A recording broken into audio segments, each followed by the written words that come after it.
அனைவருக்கும் வணக்கம். இன்னைக்கு நம்ம சேனல்ல பார்க்க போற வீடியோ என்னன்னு பாத்தீங்கன்னா மணித்தக்காளி அப்படிங்கிற மூலிகை பத்தி தான் பார்க்க போறோம். இதனுடைய வேறு பெயர்கள் பாத்தீங்கன்னா மணத்தக்காளி, கருப்பு மணி தக்காளி, மிளகு தக்காளி, மணல் தக்காளி, தமிழ்நாட்டில் சில பகுதிகளில் பார்த்தீங்கன்னா சுக்குட்டி கீரை இந்த மாதிரி பெயர்களை அழைக்கப்படுது. சங்க கால இலக்கியங்கள் பாடல்களில் பார்த்தீங்கன்னா மஞ்சரா, மிளகு தக்காளி, வாயசம் இந்த மாதிரி பெயர்களை அழைக்கப்படுது.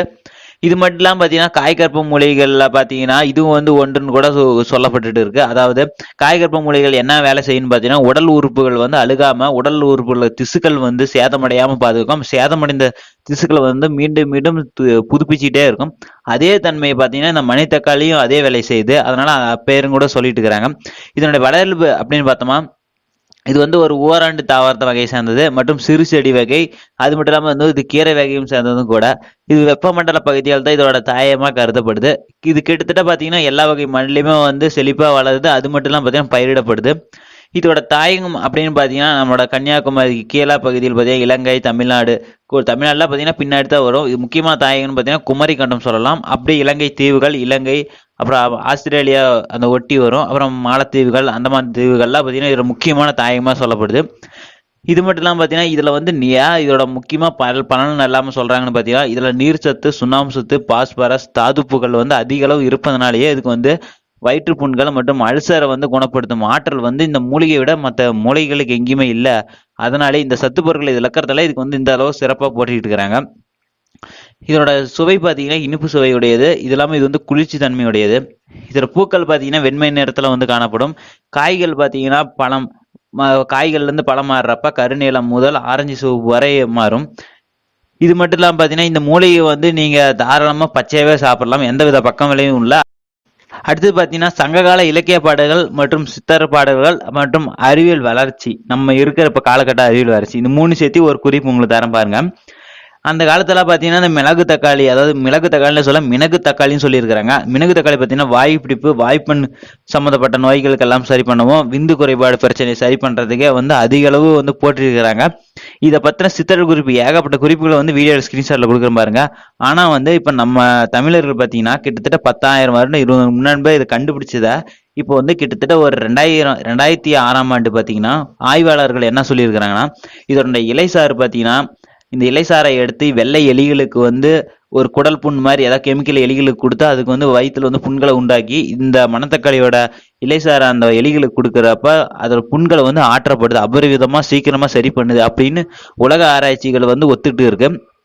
அதே பார்த்தீங்கன்னா 2011 மணத்தக்காளி விந்தணுக்கள் எண்ணிக்கை அதிகரிக்குது. அதெல்லாம் விந்தணுக்கள் எண்ணிக்கை சுரப்பு தன்மை அதிகரிக்குது. அதாவது மாற்றுத்தன்மைக்கு ஒரு சிறந்த ஒரு மூலிகைன்னு சொன்னா இந்த மணத்தக்காளி சொல்லலாம் அப்படின்னு நம்ம இப்ப தற்கான 2011 உலகம் ஒத்துருக்கு. ஆனா நம்ம சித்தர்கள் பாடல்கள்லாம் பாத்தீங்கன்னா எத்தனாயிரம் வருஷத்துக்கு முன்னாடி எழுதுனாங்க. இதில் அப்பயே சிறப்பாடு எழுதிய குறிப்புகள் கொடுத்துட்டாங்க. அதாவது நம் சித்தர் பாடல்களை பார்த்தீங்கன்னா விந்து நோய் பாண்டதிர் அப்படிங்கிற ஒரு நூல் பார்த்தீங்கன்னா இந்த நமக்கு இந்து சமூக நோய்களுக்கு என்னென்ன நோய்கள் வருமோ அது எப்படி குணப்படுத்தணும் அத்தனை குறிப்புகளும் கொடுக்கப்பட்டிருக்கு. அது மட்டும் இல்லாமல் பார்த்தீங்கன்னா உலக ஆராய்ச்சியில் பார்த்தீங்கன்னா கடைசியாக சீனா ஒரு ஆராய்ச்சி பண்ணது பின்னாடி இது பெண்களுக்கும் ஆண்களுக்கும் ஏற்படுற புற்றுநோய் பிரச்சனையும் பெண்களும் முக்கியமாக கருப்பை சம்பந்தமான புற்றுநோய்களை சரி பண்ணும் ஆற்றல் அபரிதமா இந்த மணத்தக்காளி இருக்கு அப்படின்னு சீனா சொல்லப்பட்டிருக்கு. சீனா இப்படி எல்லா நாடுகளும் இந்த மணத்தக்காளி கீரையை எடுத்து ஆராய்ச்சி பண்ணி சொன்ன பின்னாடி தான் நம்ம நாட்டில் இருக்கிறவங்க எல்லாருமே நம்புறாங்க. அதுக்கு முன்னாடி பார்த்தீங்கன்னா அந்த மணத்தக்காளி கிட்டத்தட்ட ஒரு 2000 வருஷம் 2001 பார்த்தீங்கன்னா மணத்தக்காளி அவ்வளோக்கும் பயன்பாடு இல்லாமல் இருந்துச்சு. அதுக்கு முன்னாடி பார்த்தீங்கன்னா பயன்பாடு அதிகமாக இருந்திருக்கும். இப்போ ஒரு 10 வருட காலமாக பயன்பாடே இல்லாமல் இருந்துச்சு. இப்போ திருப்பி எல்லாரும் ஒரு ஆராய்ச்சியை சொன்ன மிருபே நம்புறாங்க. ஆனால் நம்ம ஆதி காலத்துல சித்தர்களை சொன்னதை நம்மகிட்ட கண்ணு மூடிய பிரிச்சுட்டாங்கன்னு கூட சொல்லலாம். இது மட்டும் தான் பார்த்தீங்கன்னா இந்த மணத்தக்காளி பார்த்தீங்கன்னா சாதாரணமா ஒருவருக்கு முற்றிய காச நோய், ஒருத்தர் கட்டுக்கிழங்க முற்றிய காச நோயும் வண்டு கடியும் ஒருவருக்கு ஏற்படுத்தினா அதை கூட சரிப்படுத்தும் சக்தி மணத்தக்காளி இருக்காம். இது கிட்டத்தட்ட பார்த்தீங்கன்னா ஒருவருக்கு ஒரு 3000 நோய்கள் ஏற்படுதுன்னா கிட்டத்தட்ட ஒரு 2500 நோய்களை இது கட்டுப்படுத்திடும். இது மட்டும் இல்லாமல் சித்தரப்பாடுகள்ல பார்த்தீங்கன்னா அகத்தியர், தேரையர், திருமூலர், ஔவையார் மற்றும் ஏகப்பட்ட சித்தரப்பாடல்கள் குறிப்புகள் நிறைய இருக்கு. எல்லாமே ஒவ்வொரு பாடலும் கொடுத்தா 1 மணி நேரத்துக்கு மேலே பேசலாம். முடிஞ்ச ஒரு முக்கியமான குறிப்புகள் மட்டும் வீடியோவில் ஸ்கிரீன்ஷாட்டில் கொடுக்குறேன். ஆனால் இதுல நல்லா ஒன்று தெரிஞ்சுக்கலாம், நம்ம இயற்கை மூலிகள் நம்ம கண்ணு முன்னாடி விட்டுட்டு நம்ம சாதாரண அல்சர் சர்க்கரை எல்லாம் வந்துருச்சுன்னா சர்க்கரை நோயாளிகள் எல்லாம் என்ன பண்றாங்க, தினமும் காலையில் ஒரு மாத்திரை சாயந்தரம் ஒரு மாத்திரை தினமும் முழுங்கிட்டு இருக்கிறாங்க. அதுக்கு இந்த மணத்தக்காளி எல்லாம் ஒரு 2 நாள் எடுத்துக்கிட்டாவே தினமும் ஒரு 2 நாளைக்கு ஒரு தடவை சாப்பிட்டாவே போதும், தாராளமா அந்த மாத்திரைங்கிற பிரச்சனைக்கே இல்லாம இருக்கும். ஆனா நம்ம மூலிகைகள் அழிச்சா தானே அவங்களுக்கு வந்து மாத்திரையை வந்து விற்பனை செய்ய முடியும். அதனால நம்மளோட தலைமுறை ஒண்ணுன்னா அழிக்கப்பட்டு இருக்குது, நல்லாவே தெரியலாம். இதோட இதர பயன்களை கொஞ்சம் பார்த்தரலாம். இதோட பயன்படும் பகுதிகள், இதோட பழம், இதோட இலை பகுதி, கீரை ரெண்டும் வந்து அதிக அளவு மருத்துவத்தில் பயன்படுத்துறாங்க. இதோட சாதாரணமா பழம் கீரையோட முழு பயன் பார்த்தோமா, வாய்ப்புண்கள் முதல்ல புண்கள், நம்ம உடல் உறுப்பு புண்களை முதல்ல சரி பண்ணும். ரெண்டாவது அல்சர் குணப்படுத்தும், சக்கரை நோய் விடாம பார்த்துக்கும். அப்புறம் உடம்புல வந்து பார்த்தீங்கன்னா ஒரு சிலருக்கு விந்து சுரப்பு வந்து குறைவா இருக்கும், ஆண் தன்மை குறைவா இருக்கும், அவங்களுக்கு வந்து அதிகப்படுத்தும்.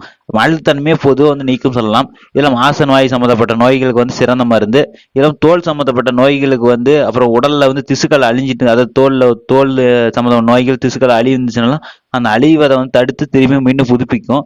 இதெல்லாம் கண் பார்வை ஒரு சிலருக்கு மங்களா தெரிஞ்சுன்னா இந்த மணத்தக்காளி சாதாரணமா அவங்க சாப்பிட்டுட்டு இருந்தாவே போதும். ரெண்டு வாரத்துக்கு ஒரு 2 தடவை சாப்பிட்டா கூட போதும். இதோட பழம் மட்டுமே பார்த்தீங்கன்னா, பழத்துல விதைகள் எந்த அளவுக்கு விதைகள் இருக்கோ அந்த அளவுக்கு சக்தியும் வந்து நமக்கும் விந்து சக்தியை வந்து அதிகரிக்குமாம். இது இல்லாம கடைசியா பார்த்தீங்கன்னா, புற்றுநோய் சம்பந்தப்பட்ட நோய்களை வந்து அதிக அளவு வந்து கட்டுப்படுத்தும் ஆற்றல் உடையன்னு சொல்லப்படுது. ஒருவருக்கு வந்து புற்றுநோய் உண்டாகுது அப்படின்னு பார்த்தீங்கன்னா, அவங்க ரத்தத்துல வெள்ளையணு சிவப்பு அணுக்கள்னு இருக்கும். இந்த வெள்ளையணு சிவப்பு அணுக்களுக்கு உள்ளார போனீங்க டிஎன்ஏ ஆர்என்ஏ இருக்கும். டிஎன்ஏ ஆர்என்ஏக்கு உள்ளார போனீங்கன்னா ஜீன்கள்னு இருக்கும். இந்த ஜீன்களுக்கு உள்ளார போனீங்கன்னா அந்த புற்றுநோய் செல்களை வந்து உருவாக்கும் காரண பொருட்கள் வந்து அதுல இருக்கும். இந்த காரண பொருட்கள் நம்ம அந்த காலத்துல சித்தர்கள் என்ன பண்ணிட்டாங்கன்னா, இந்த காரண பொருட்கள் இருக்கிறதுனால தான் புற்றுநோய் உண்டாகுது, இந்த காரண பொருட்களை இல்லாம அழிச்சிக்கிறதுக்கான மூலிகை எது அப்படின்னு வந்து இந்த மணத்தக்காளியை கண்டுபிடிச்சிருக்காங்க. இந்த மணத்தக்காளியை நம்ம சாப்பிட்றப்ப அந்த புற்றுநோய் உண்டாக்குறதுக்கான காரண பொருட்கள் மூலக்காரணையை முதல்ல அழிச்சிருது. அழிச்சாவே பின்னாடிக்கிறதெல்லாம் சும்மா மேலோட்டமா தான் இருக்கும். மூலக்காரணை அழிக்கும் சக்தி வந்து அந்த காலத்துல எவ்வளவு அறிவியல் வளர்ச்சி உண்டாகி கண்டுபிடிச்சிருக்கிறாங்கன்னு சொல்லலாம். ஆனா இப்ப நவீன விஞ்ஞானம் சொன்ன பின்னாடி தான் எல்லாத்தையும் வந்து நம்புறாங்க. இன்னும் ஏகப்பட்ட மூலிகைகள் அழிக்கப்பட்டாச்சு. இந்த சேனலுக்கு ஓரளவுக்கு முடிஞ்சளவு எல்லா வீடியோக்கும் பதிவிடப்படலாம். ஏன்னா மூலிகைகள் எதிர்காலத்தில் வந்து அழிக்கப்படுறது இந்த சேனல் மூலமா தடுத்தாலும் தடுக்கப்படலாம். இது மட்டும் இல்லாமல் பார்த்தீங்கன்னா, ஒருவருக்கு வந்து உடம்புல வந்து வயது வந்து குறைவா இருக்கும், ஆனால் வயதான தோற்றம் வந்து அதிகமாக காட்டும். அவங்களுக்கு வந்து ஒரு சீரான வயது நிலை, அதுக்கு வயதுக்கேற்ற உடம்பு நிலை வந்து கொடுக்கும் சக்தி ஆற்றல் உடையது. இதான் முக்கியமான பயன்கள். நீங்கள் இந்த கீரை சாப்பிட்டீங்கன்னா இந்த பயன்கள்லாம் முக்கியமாக உங்கள் உடம்புல செயல்படும். இது மட்டும் இல்லாமல் பார்த்தீங்கன்னா, இதில் எப்படி பயன்படுத்துதல் அப்படின்னு நம்ம பார்க்க போனோமா, பச்சை இலையா தினமும் நீங்கள் 2 சாப்பிட்டு வந்துட்டு இருந்தீங்களா, அல்சர் சர்க்கரை சம்மந்தமான நோய்கள் சாதாரணமாக கட்டுப்பட்டுரும். ரெண்டாவது பார்த்தீங்கன்னா, இந்த இலையை மட்டும் சாதாரணமாக நீங்கள் ஏதோ ஒரு துவையல் ஏதாவது ஒரு முறையில் நீங்கள் சாப்பிட்டு வந்துட்டீங்களா, உங்களுக்கு வந்து உடல் உறுப்புகள் வந்து டக்குன்னு வந்து என்ன பண்ணுன்னா, உள்ள இருக்கிற உறுப்புகளுக்கு வந்து எப்படின்னா, ஒரு சிலருக்கு வந்து அழுக்குகள் படிஞ்சிருக்கும். சாதாரண கெட்ட கொழுப்புகள்னு கொலஸ்ட்ரால்னு சொல்லுவாங்க. அந்த அழுக்குகள்லாம் உடம்புல நிறைய தேங்கி இருக்கும், ரத்தத்தில் கலந்துருக்கும். அதெல்லாம் கொஞ்சமா வியர்வை மூலமும் சிறுநீர் மூலமும் கொஞ்சமா வெளியேற்றுன்னு வச்சுக்கலாம். முத வேலை அதான் செய்யும். ரெண்டாவது பார்த்தீங்கன்னா, உடல் உறுப்புகள் பாதிக்கப்பட்டிருந்தா கொஞ்சமா அந்த உடல் உறுப்பு செல்களை வந்து புதுப்பிச்சுக்கிட்டே வரும். ஒரு குறிப்பிட்ட நாளுக்கு பின்னாடி பார்த்தீங்கன்னா அவங்களுக்கு வந்து இளமை தோற்றம் வந்து திரும்ப ஆரம்பிக்கும். இது மட்டும் இல்லாமல் பார்த்தீங்கன்னா, கிராமப்புறங்களில் இன்றளவும் பார்த்தீங்கன்னா வாயில புண்ணு வந்துருச்சுன்னா சிறு குழந்தைங்களுக்கு வந்து 2 இலை தினமும் சாப்பிட கொடுத்துட்டு இருப்பாங்க. இது மட்டும் இல்லாமல் இது வந்து பொரியல், கூட்டு, அப்புறம் துவையல், இந்த மாதிரி சட்னி இந்த மாதிரி வச்சு சாப்பிட்றாங்க. முக்கியமாக நம்ம வந்து ஒரு சிலர் என்ன பண்ணுறாங்கன்னா, இதோட கீரைகளை மட்டுமே நல்லா கொதிக்க வச்சு இதோட தண்ணியை வந்து வெளியேற்றிட்டு அதன் பின் இந்த கீரையை மட்டுமே தாளித்து துவையலை செஞ்சு சாப்பிட்றாங்க. அப்படி சாப்பிட்றதுக்கு அவங்க வந்து அதை சாப்பிடாத இருக்கலாம். ஏன் சொல்கிறேன்னா, அதோட நீங்கள் கொதிக்க வைக்கிறப்ப அதோட சாரோட சக்தி எல்லாமே அந்த தண்ணியில் இறக்கிறீங்க. அதுக்கப்புறம் அந்த இலைகளை சாப்பிட்றதுக்கு வேஸ்ட்டு, சாப்பிடாத இருந்துக்கலாம்.